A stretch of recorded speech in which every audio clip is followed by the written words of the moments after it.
Hi, Bob. Hi, Sue Ann. Mark, good to see you. Hi, Sarah, Tova, Leonard, Roberta, good to see you. Brian, I see your picture, nice picture of you. Hi, Estelle. Hi, Richard. I love how the people come to life one by one. Hello, Connie. Shabbat Shalom. Hi, I'm a friend of Jay Broadbar. He told me about this. Nice, welcome. I'm in Florida. Hi, I'll mute myself. Florida. Great. He spoke Great. so highly of you. Nice, thank you. Nice to hear.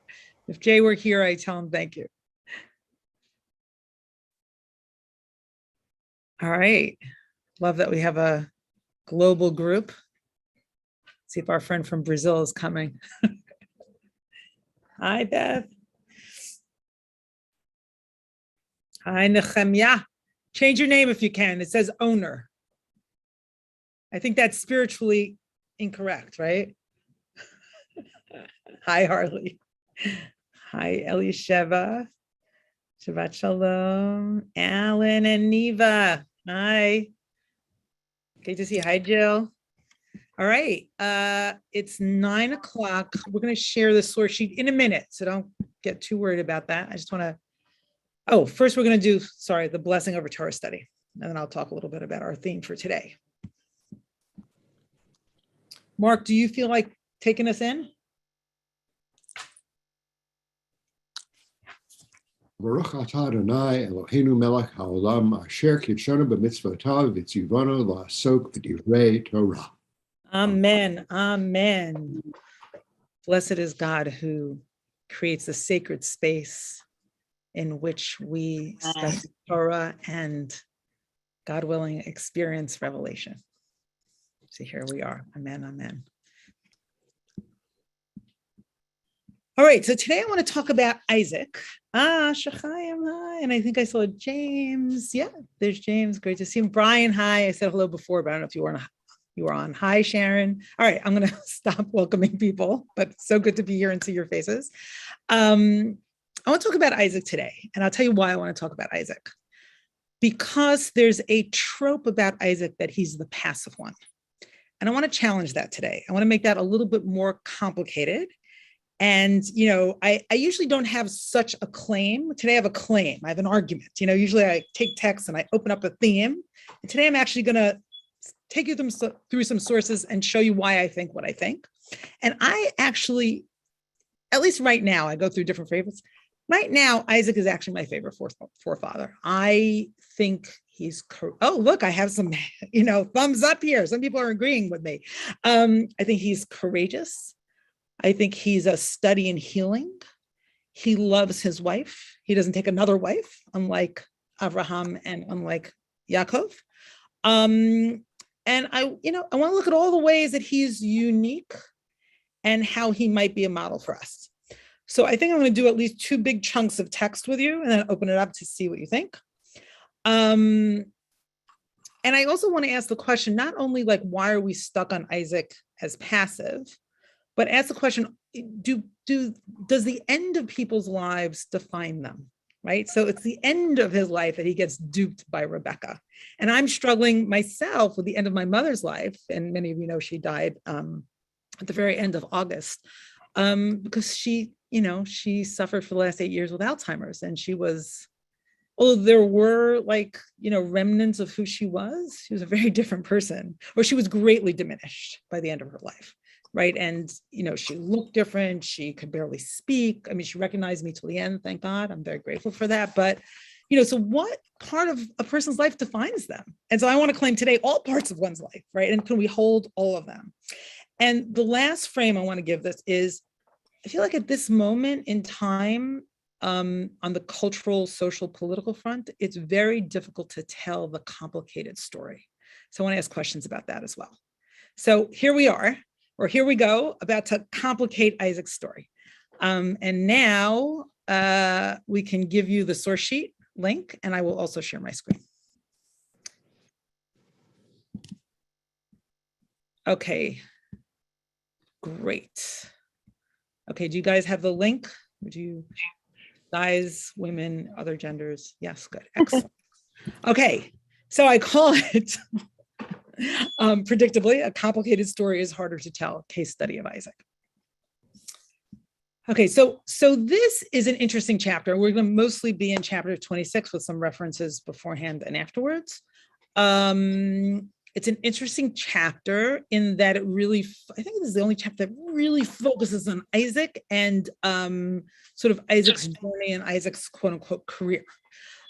This comes after the Akedah and after his marriage to Rebecca.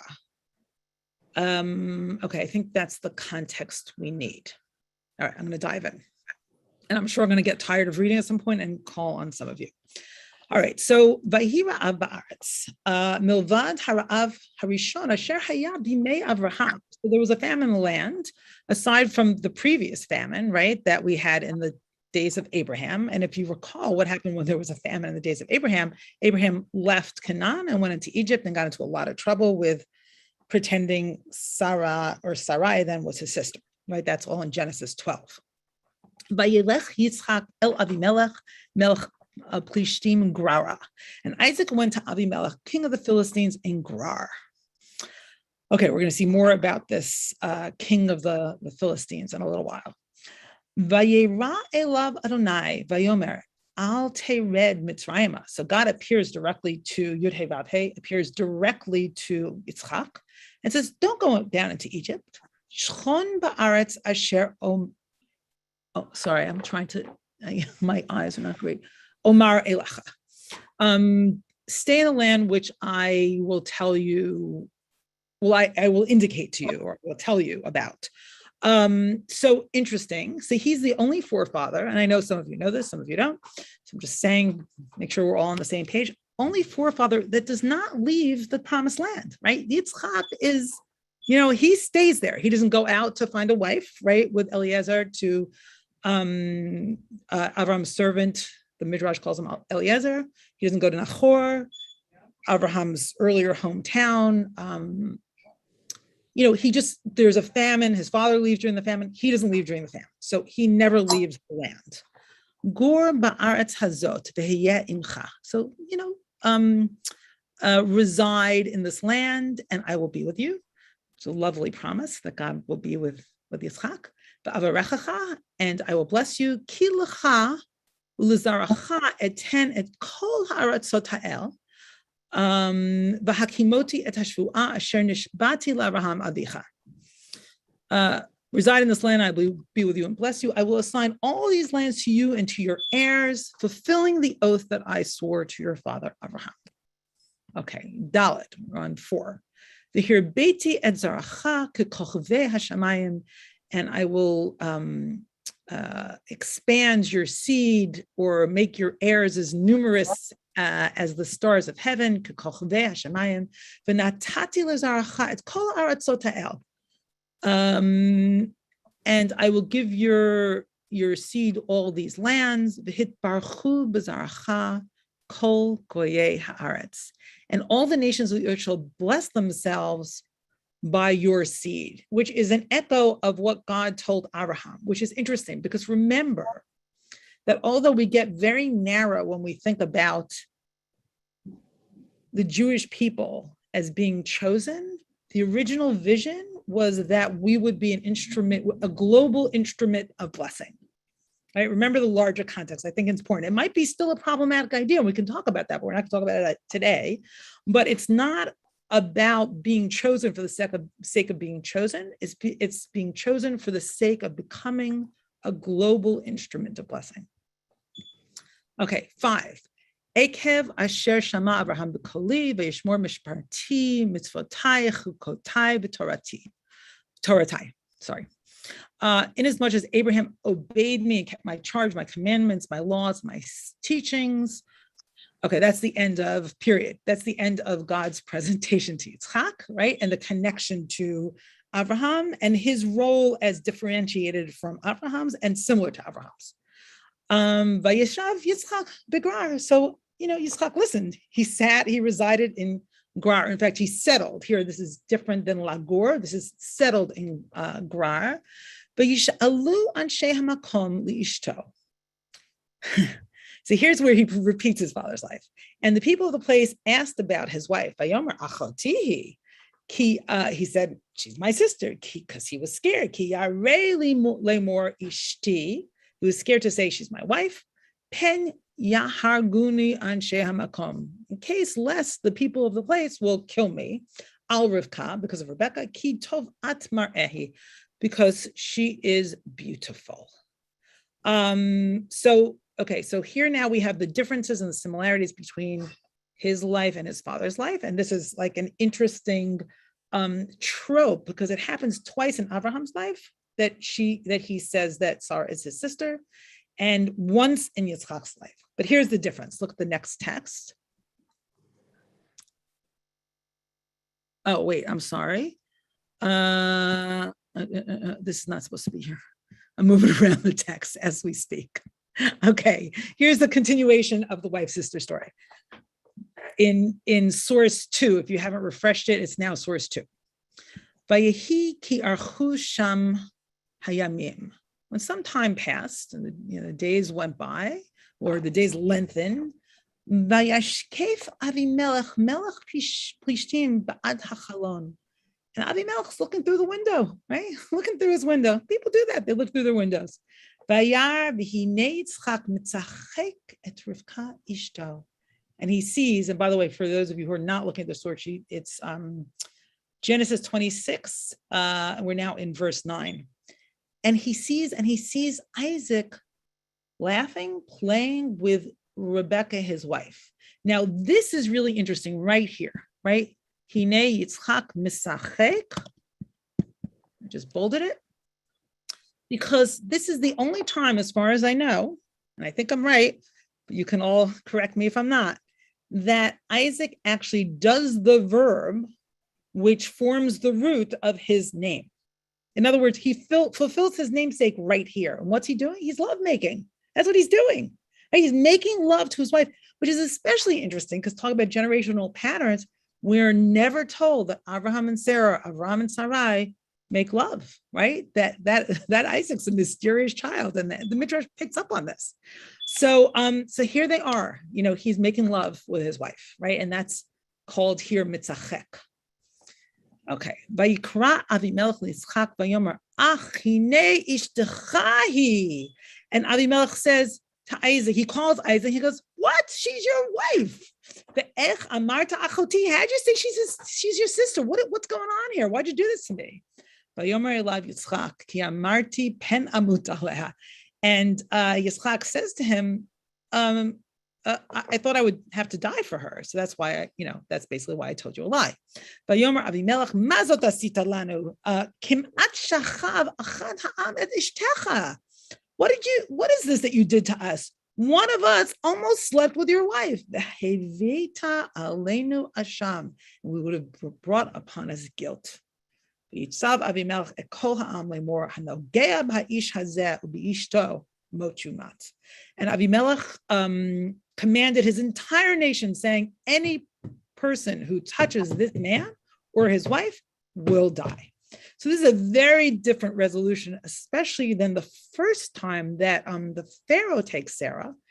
And it's pretty clear, but we're not going to go through it now, that the text indicates that Pharaoh actually slept with Sarah, right? It's like a big mess there. So this is a very different kind of story. So Rebecca is never taken by the foreigners, even though Yitzchak says she's my sister. Okay. All right. So now one more trope that is different than Abraham before him and even Jacob after him. So in Genesis 25, right? I think, is this the next parsha over? I forgot to look. I think I'm not sure. Vayihi Yitzchak ben arba'im shana, so he's 40 years old. Bekachto at Rivka, when he took Rivka, bat Betuel, the daughter of Betuel Ha'arami, from Padam Aram. So he's 40 years old when he took Rivka, who came from these places. Achot Lavan, the sister of Lavan, Ha'arami, again, Ha'arami, there's a lot about that, but it's not to the point right now. Lo Isha, as a wife. So we're given that little history there. And now we're told something very interesting in verse 21. So Yitzchak prays to God on behalf of his wife. And also, Linochach is in the presence of his wife, ki akarahi, because she's barren. And then God responds, Vayitar lo, it's the same verb that's used for Isaac's prayer. Vayitar lo Adonai b'tahar Rivka ishto. And God responded to him, and Rivka became pregnant. So now let's compare this to his father and to his son. So there's a, if you remember in chapter 16, Abraham, who's then Avram, takes Hagar as a second wife at Sarah's behest, or Sarai's behest. And she gets really mad and she says, my wrong be upon thee. And the way Rashi understands this is very interesting. He gives her this voice. When you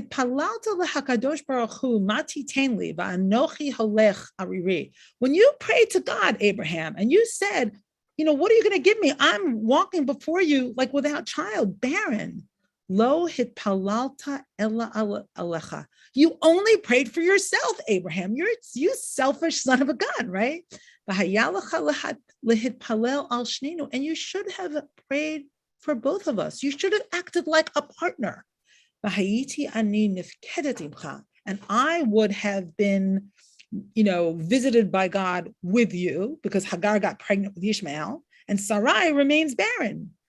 Okay, that's it. Just comparing what Avram did in the face of Sarai's barrenness and his own, and what Isaac did. And so then one more thing. So Rachel in chapter 30 is really mad at Jacob. She wants children. And she goes, Havali banim, give me children. And he gets really mad. He goes, what am I, like instead of God? And she says, according to Rashi and the Midrash, Ki kach asa avicha li'imcha v'lo hitpalel aleha. Did your father act that way towards your mother? Like again, you not nice person. Other words are coming to my mouth, but I won't say that. You jerk. How's that? Didn't Isaac pray on Rebecca's behalf? Why aren't you praying on mine? So here we see that Yitzchak's really acting like a partner to Rebecca, like a full husband and partner connected to his wife. Okay, so that's my opening gambit in terms of, I'll stop my share, in terms of all the ways that Isaac is different than his father and then his son, and how he's a pattern breaker, and how in so many ways he's a person of strength. And I open up the floor to you for your comments. Ronnie Sharfman, Shabbat Shalom. Some Torah coming to us from Riverdale. Ronnie, you can unmute. Shabbat Shalom, everybody. I have a question. Yeah. In one of the passages we just read, the word used for the translation for mitzachek was fondling. And if I remember correctly, when Sarah sees Ishmael horsing around with Yitzchak, that same word is used, mitzachek. Exactly. And so if we go back from there, yeah, is there some kind of hint that perhaps the two boys were more intimately involved and not just, horsing around? There is that possibility. And my chavruta this morning, Sharon, reminded me that I think it's Rashi, based on the Midrash, says that two things: either that Yishmael was worshiping idols, and that's what mitzachek indicates, or that there's something sexual going on.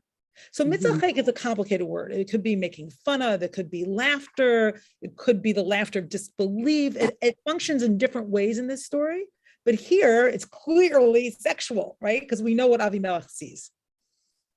But yeah, that is really interesting midrashic take, and it has its, you're echoing something pretty ancient in your interpretation, Ronnie. Thank you.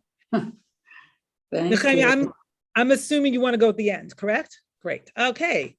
Beth, and then Harley, and then Alina. Shabbat Shalom. My comment isn't really about Yitzhak. It's about what happens when they're with Avimelech. And Avimelech just assumes that one of his men is going to take Rebecca without knowing. And it's like, where is she? Where's her agency? Yeah, no, Beth, that's a great point. I guess the answer is nowhere. Unfortunately. Okay, Harley. So my question is, I want to go back to Mitzachek. So in a book that's replete with, well, the man knew the woman, where there was never any issues about saying explicitly what was happening on. Why would they kind of pick a word to play with and not be direct in what was going on? To play with, so to speak. Yeah. No pun intended.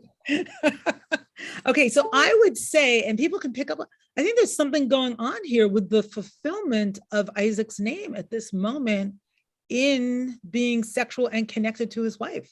That would be my thesis. Like, why is it's very interesting that that word is being used here. I totally agree.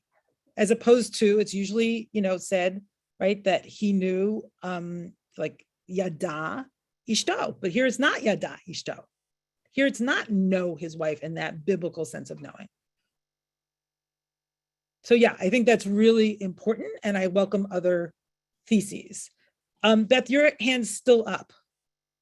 Oh, I put it back up. Okay, I'm not taking second timers until everyone is speaking. You can leave it up if you want to, just so I remember. Okay, now I think Alina and then Margot and Elisheva. I have a very simple question, or easy question, I guess. Yeah. Why is a woman more vulnerable as someone's wife than someone's sister? No, less vulnerable as someone's. Oh no, he's vulnerable. He's vulnerable if it's his wife, because he thinks, whether it's true or not, but it keeps happening. He thinks that the people of the place are going to kill him so that they can sleep with her, because they don't want to sleep with a married woman, because that somehow sleeping with a married woman seems to be worse than murder. Okay. And I had one more question about that before. It was like, all right, I guess that's enough, but I'll leave it there. I can't remember. Sure? Okay, if you have a question, put it in the chat, Alina, okay? Okay, thank you. I'm sure people will attend to it. Thank you. Okay, excellent. Okay. Margot, Elisheva, and Roberta, I think that's my lineup, and then we're going to go on to some more text. Good morning, Shabbat Shalom. Shabbat Shalom. I was drawn to the word in the Abraham story of Hamas, and the translation is the wrong done unto thee. But I have my trusty BDB, and Hamas means to treat violently. Yeah. And so it came to my, it just then triggered how Yitzchak was treated by his father. And why is this one who is so traumatized, Yitzchak, whose name ironically means laughter, is the one who is brought to the brink of death by his father? He's the one that is Yitzchak, is in joy with his wife. He's the one who's different from the rest. And maybe it has to do with coming back from trauma. Abraham was rich. He was the son of privilege. Yaakov was rich and spoiled, right? And but Yitzchak was a survivor. Beautiful. So Yitzchak is basically shattered. And I think there's stuff about, and I'm not really remembering the midrash, so maybe people help me. There's commentary about Yitzchak being the tam one, right? Yitzchak is for good and for bad the innocent sacrifice, right? The one who's never sullied by leaving the land. The innocent who's almost sacrificed by his father, right? The one who's a good husband. There's some purity there, and that purity is actually dangerous for him. I don't know if it's dangerous, but maybe it's more inspiring for him to be in a better relationship with his wife. Someone who comes back from the brink belongs to God in a way, That someone who thinks, who has more pride doesn't. And Shamati, I mean, Dibarti. Beautiful, beautiful. Beautiful. Okay, Elisha, and I only meant dangerous because of the Akedah. That's the innocence, right? It's dangerous to be an innocent sacrifice. Okay, so Elisheva and Roberta, I'm going to go back to the text. Okay, so so much to say, but I will keep it brief. So one is you were curious about if these are the same parshiot. I think they are different. And someone asked, is Rivka pregnant? And it reminded me that I've always thought that this is such a weird scene because in fact, the end of the last part, right before they leave, their two sons who maybe are adolescent, maybe adult, we don't know, but Jacob has just tricked Esau out of his birthright. The whole incident with the stew happens exactly before this. And then all of a sudden, the narrative shifts radically. We don't even know where Jacob and Esau are. Like, did they manage? I'm really curious what's happening in that leap. Like, did they manage to trick each other because their parents were absent and didn't pay attention to what they were doing? Or whatever is going on, it seems clear that the boys are not with them. The boys, we don't know how old they are, and they have not yet done the blessing trickery. So we're somewhere in between. Yes. But they also seem alone and carefree, not the parents of two children who are about to have more drama. Yeah, no, I think you're so right. And you know what it brings to mind, just on a personal note, like I'm very close to, for instance, I'm close to all my kids in different ways, but to my 20-year-old daughter. And the other day she looked at me, and we talk a lot, and she tells me a lot. The other day she looks at me, she goes, "You really don't know anything about me." I'm like, "Oh, shoot." That's a little scary, but it's also true, right? At least in my experience, the next generation, like, what do we know? I think my parents knew, I hope my parents knew less about me than I know about my children, but oh my God, there's so much I don't know. So you're right. They haven't been clued into this drama. And it is interesting that this chapter is between the deceptions or the manipulation. Okay. All right. I see 3 hands. I'm going to take all of you, but I'm going to ask you to be quick. I'm sorry. And then we're going to go to do some more text.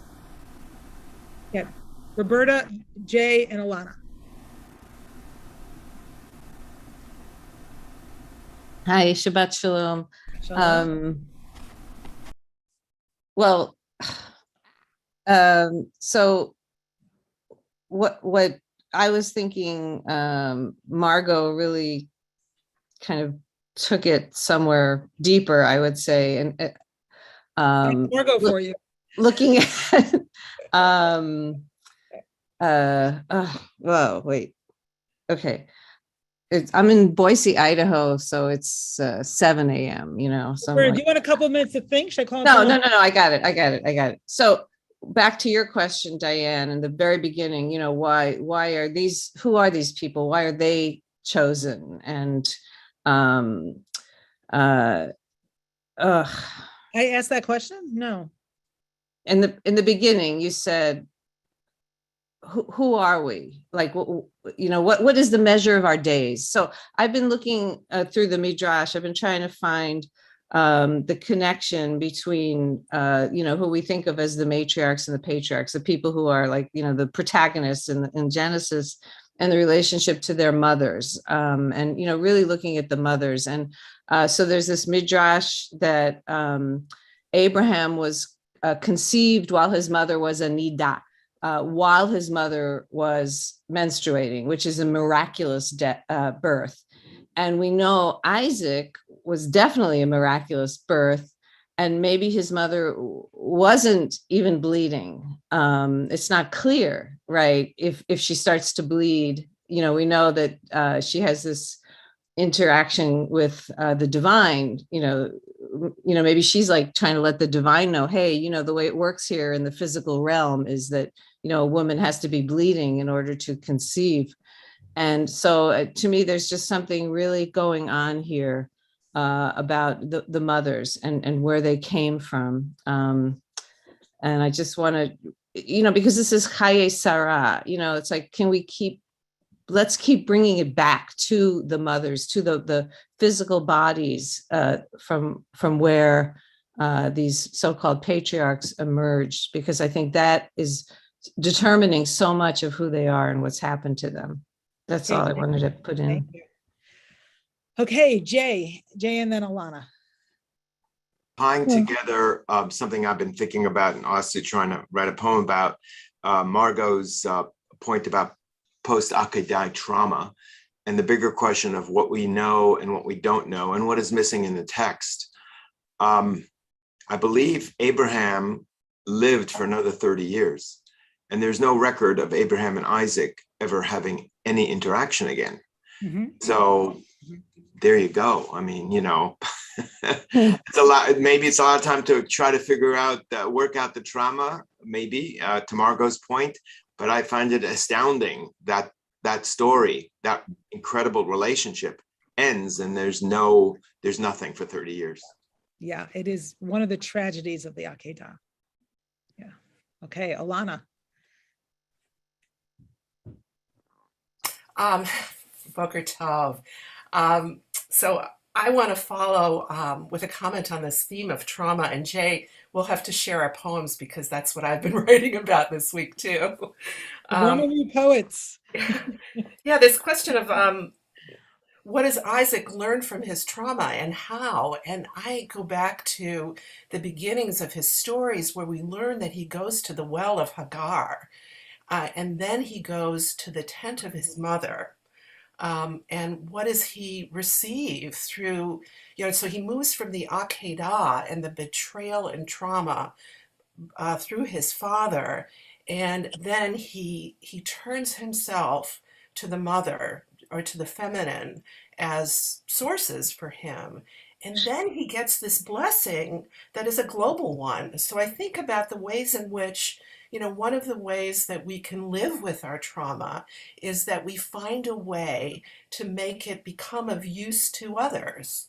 And so I think about that pivot in the text, that maybe that is one way that Isaac learns how to begin a life, and that he gets a blessing that is in response to that need, is to turn his trauma to a larger purpose, to not just his line, but to the world. Yeah, and I think even by an individual life, even by modeling something different in their family, that is already turning your trauma into a healing force. Yes. So I think Isaac's individual actions are notable, even without the global piece, but I agree with you.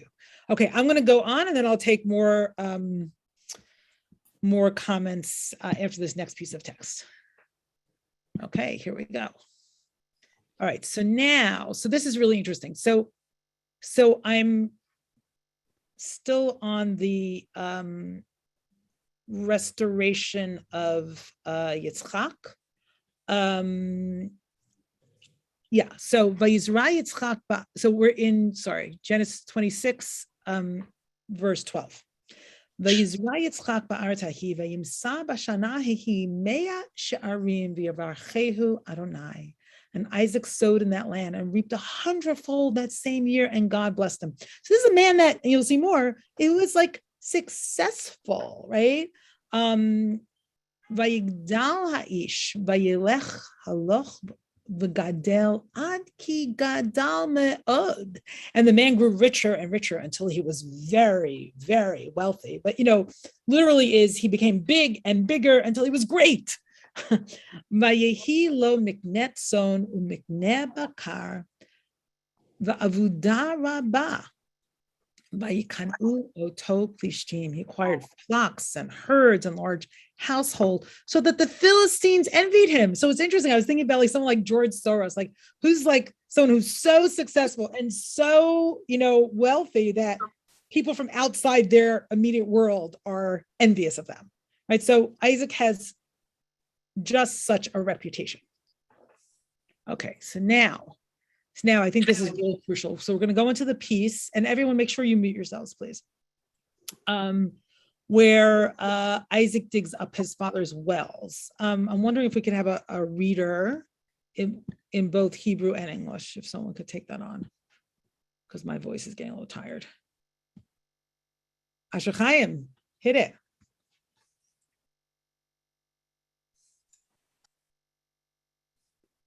I'm sorry, which verse are we starting at?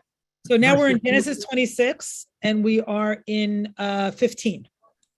וכל הבארות אשר חפרו עבדי אביו בימי אברהם אביו, and all of the wells that the servants of his father had dug in the days of his father Abraham, sitmum Pelishtim vayimaleum afar.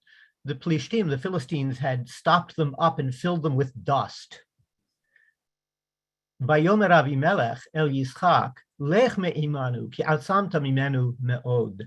Avimelech said to Yitzchak, leave us because you're getting too big or greater than us. Vayelech misham Yitzchak, vayachan b'nachal Gerar, vayeshev sham.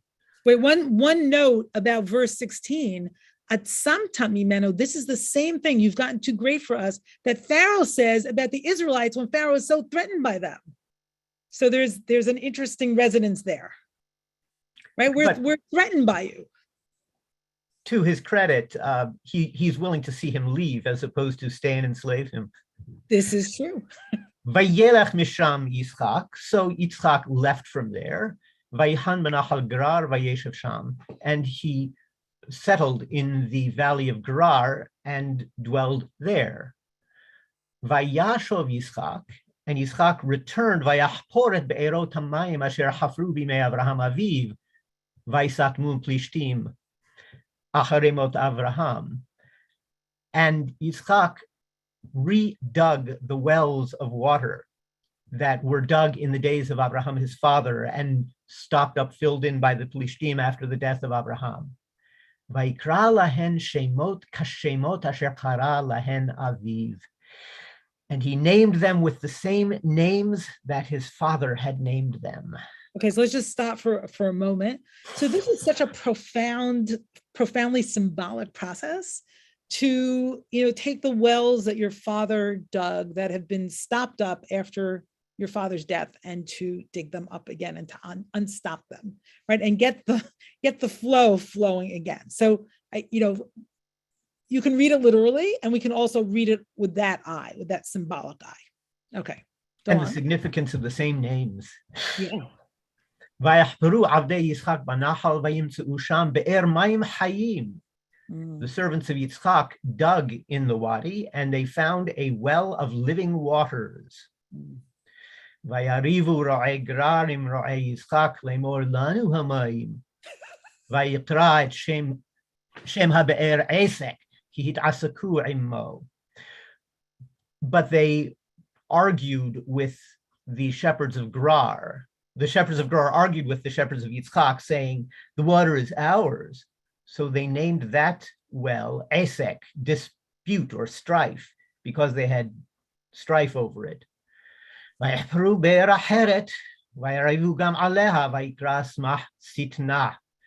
they dug another well, but they fought about that one also. So it was named enmity. Vayatek misham vayachpor be'er acheret v'lo ravu aleha vayikra shmach rehovot. And he moved from there, and they dug another well and did not fight over it. So he called it Rehovot, wide open spaces. Vayomer ki ata herhiv Adonai lanu ufarinu va'aretz.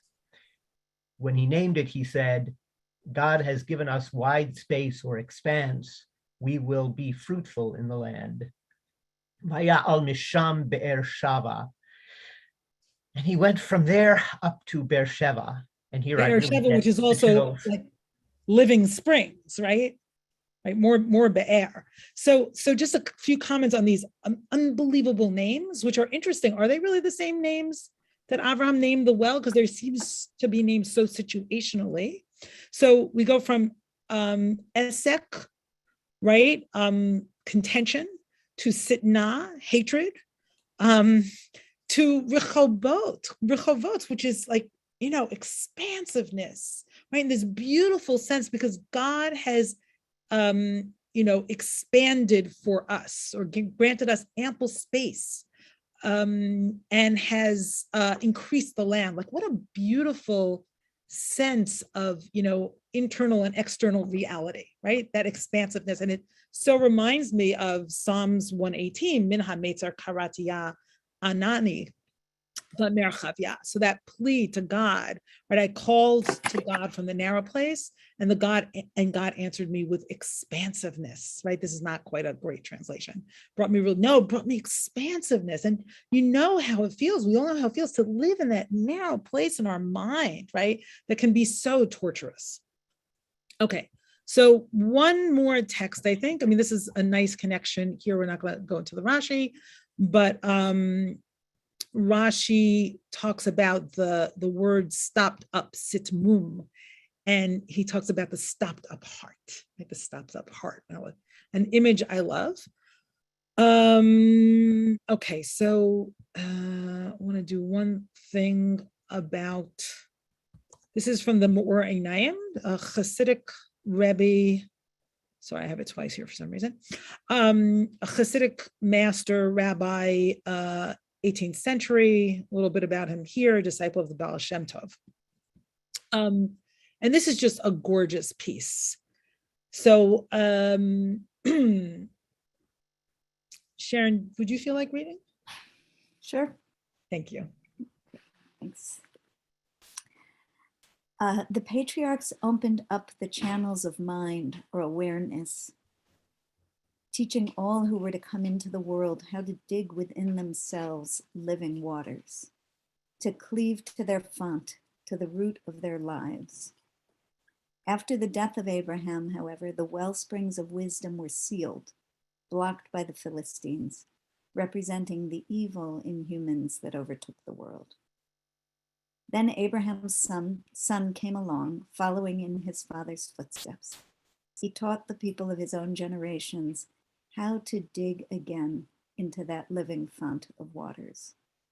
He taught this by means of various wonderful and mysterious processes of the mind. Isaac returned and dug the wells of water. All this came about by means of faith, which is the prerequisite for all.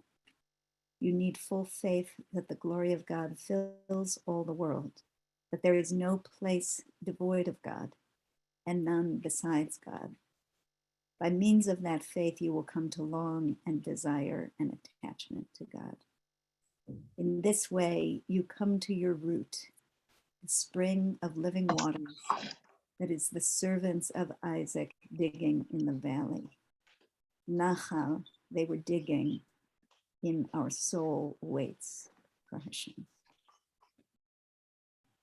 So this is such a beautiful, so we've got the psychological understanding of, connecting to one's family and sort of opening up all those stuck places that are often our legacy. And then we have this beautiful spiritual understanding of, and this relates to Alana's point, I think, about, once you do that inner work, how do you share it with the people around you? And here the image of Isaac teaching the people of his own generation how to dig again into that living font of waters. And the connection also between, once we do the psychological work, how that opens up for us places of connection to God. Okay, so I'm going to stop my share. And I know a lot of people want to speak, which is wonderful. I'm going to ask that we really focus on either the text we've seen, but especially on the figure of Isaac. And has this restored Isaac for you? Like, who is Isaac for you now, right? What has this complicated things? And, how does now the patriarch, sit with you, and who's the patriarch for you at this point, having looked at these texts? Okay, so we've got a lot of hands. So here we go. So the lineup's going to be Tali, Ann, Asher Chaim, Alana, and Paul and Jill. And I'm going to ask and Harley. I'm going to ask everyone to be brief so we can hear everybody, and then maybe even others. And then I know Nehemiah is on deck. Okay, Talianne. Hi, thank you. Shabbat Shalom. So I look at the digging of the wells was every time I read this again, it's so profound for me because it's just as if somehow we're getting a clue that maybe Isaac did not go through the process of grief, what had happened to him during the Akedah. And the digging of the wells is digging into himself and going through each level. And so from the hate to, then getting to the point of finally getting to the point of opening up of a release of an expansion. So I really think that to me it's such a beautiful process, teaching us about how we have to dig our own wells. And I also love the fact that even wrote a piece about a song about Mayim Chaim, that it's the living, it's Torah, but that's his Torah going through this process. Beautiful, thank you. It's like a beautiful kind of summary of what we can learn from Yitzchak. Thank you so much. Okay, Asher Chaim. Thank you, Rabbi Diane, for wonderful Torah this morning. In the chat, your Chavruta mentioned that Rivka has her own Lech Lecha moment. And it's this combined strength, this synergy of Rivka and Yitzchak that allow him to make this journey from a young man who looked in his father's eyes and realized, A, his father was willing to kill him, B, this was a command of his father's God.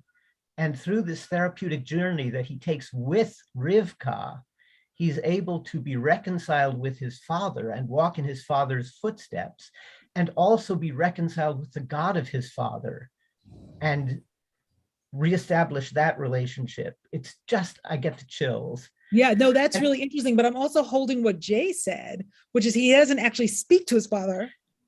One more piece of our Torah that a friend shared this week. Talks about the last chapter of Abraham's life, where we know nothing about him interacting with God, interacting with his kids, etc. As maybe this once public figure is entitled to a none of your business chapter in his life, where Avraham is living a good, happy life. And we don't know the details, but that's okay. It's none of our business. So it caused me to reframe the whole thing. And I think Yitzchak and Avraham are reconciled before the funeral. Okay, great. Thank you. Alana. Good morning, Shabbat Shalom. I just wanted to go back to that point you made earlier about how the idea that something gets too big and too great and then has to leave. And it just it really reminded me of last week or the week before with Lot and Abraham. I'm just curious about that concept of it sort of feels a little bit in contrast to this idea of you dig the wells and then there's expansion. But in the interpersonal and in the familial dynamics or in these other places, when you get too big, there's no room. So why is it when you go internally there, you can dig a well and you can get bigger and then there's this expansion, but in the interpersonal and in the familial, you can get too big for your it feels like a problematic concept. Yeah, no, that's really interesting. So Abraham and Lot separate and they find space that way, but they don't remain directly or intimately connected in the way that they were before, right? And here too, he's gotten so big that he's threatening.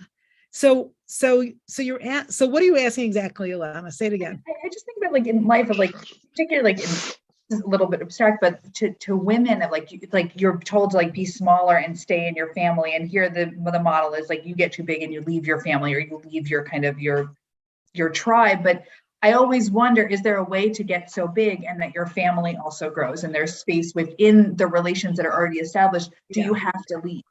Yeah, no, that's a really, really interesting question. I think I'm going to have to ponder on. I don't have a ready answer, but I think it's a great question. When you get bigger, do you destabilize a system and then have to leave? Or do you destabilize a system and then everyone around you grows bigger? Which I would hope for, but I think either option happens all the time. All right, so I'm going to, we got a lot of people want to say something. I'm just going to go right to Sharon for a minute because she's Chavruta, so I want to hear what she has to say, and then I'll go back to my lineup. Oh, thanks. Shabbat Shalom, this is amazing. The thing, in terms of your question about Yitzchak and what's getting opened up about him, for me this morning from people's comments, both in the conversation and in the chat, I'm just struck by the role, the indirection of the process of healing. So, that it's not a direct process with Abraham, and it's not even just a direct process with himself, right? Before he even digs the wells, he falls in love with Rivka, and it feels like that's the beginning of the healing. And I had never thought about the fact, you pointed out how striking it is, that he's mentioned as loving this woman. And I had never thought about the fact, that this is the child who was almost sacrificed because, et bincha asher ahavta, the one you loved. So the love is so dangerous there. So dangerous, so dangerous. Redeem, to open oneself, talk about expansiveness, to open oneself to love again after and that that. treacherous place of love. And it's interesting because I think the first time that love is used in the Torah is when God says, the son that you loved. And here's the second time, which is the first time for a man loving a woman. So you're absolutely right. How can he possibly go back into that space of love if it almost yielded, his being murdered? But he does. What does it mean to be loved? Yeah, thank you. Oh my God, now I completely forgot my lineup. Oh my God. Okay. All right, there's lots of comments. So, okay, we're gonna do a quick sweep. And I'm gonna do this again, okay? Paul, Jill, Harley, Sarah, Richard, Nehemiah. Shabbat Shalom, thank you very much. You have hugely increased my understanding of Isaac, and I really appreciate it. So happy, that was my goal, I'm thrilled. My question that I'm framing my comment on is consistent, which is what's the point?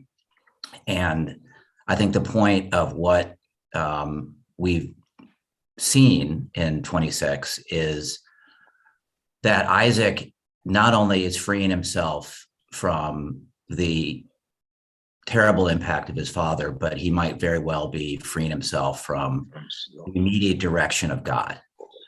He is leaving the land of the Philistines that God told him to stay in. The Philistines told him to leave. He didn't need God's direction to leave. He just left. And then he started digging his own wells with deep consequences that he did on his own.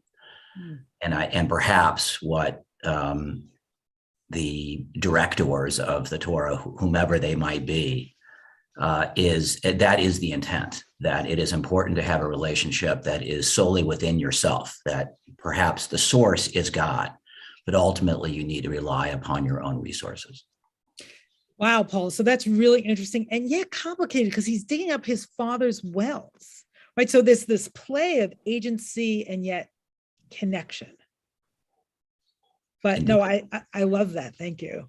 All right. So, oh God, I'm going to say the lineup right one more time. Can someone write it in the chat? Okay. Jill, Harley, Sarah, Tova, Richard, Razel, Nehemiah. And I'm going to remind people to be brief and really on the point of Isaac at this point. So my next,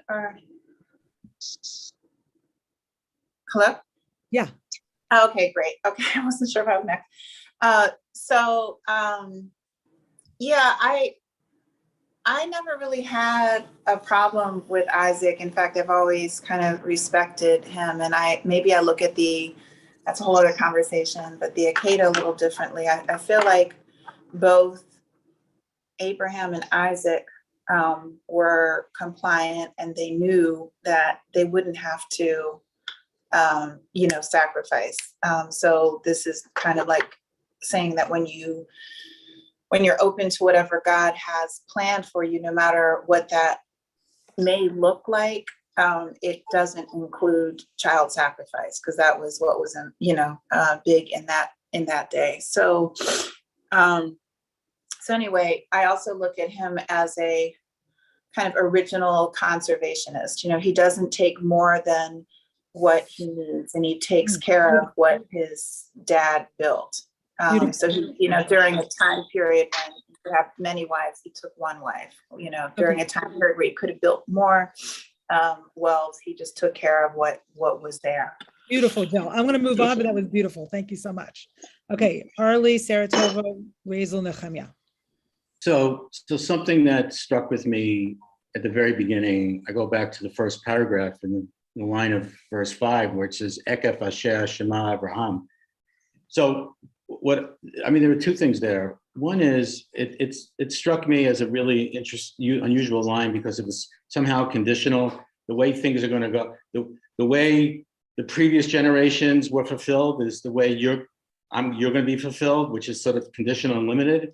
But then the use of the word ekef, which is that somehow it's false to believe that we lead our lives ourselves.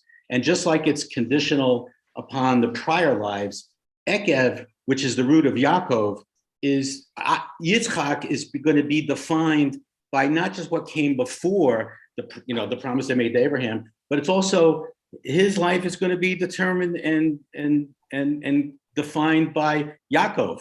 It's the sum of a person's life is not only their lives.